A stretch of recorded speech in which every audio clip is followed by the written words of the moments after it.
नमस्कार भावांनो, मागच्या वेळेस ही कोंबडीला अंड्यावर बसवली होती.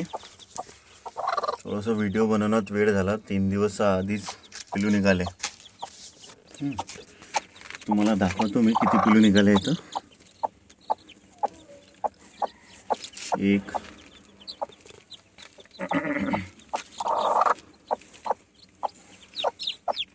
हे 2 पिल्लू बघा.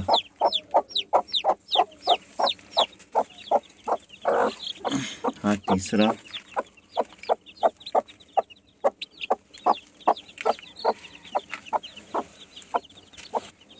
हे 4,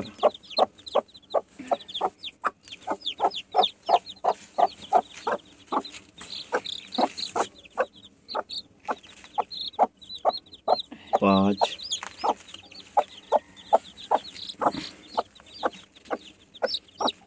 हे 6.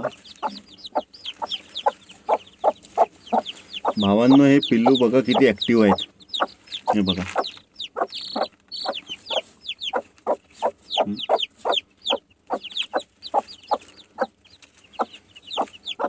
हे 8,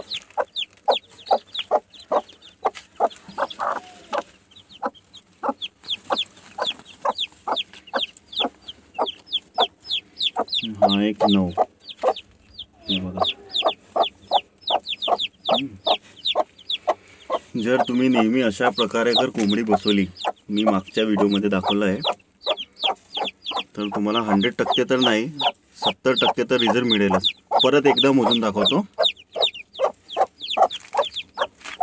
1, 2, हा एक 3 पडला, 4,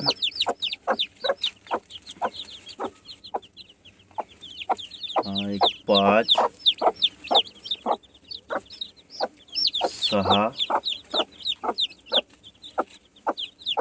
7,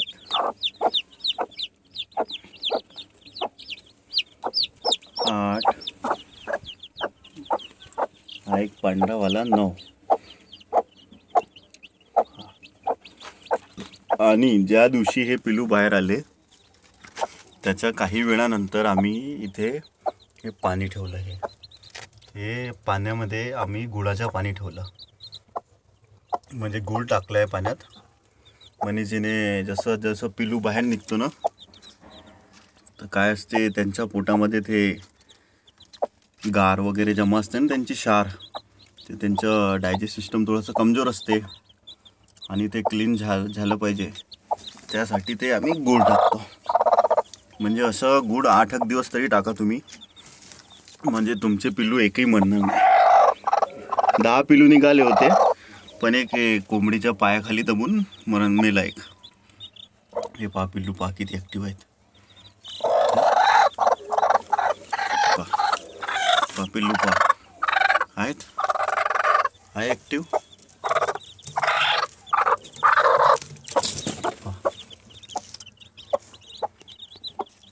ठीक आहे भावांनो, चॅनलला लाईक सबस्क्राईब करा.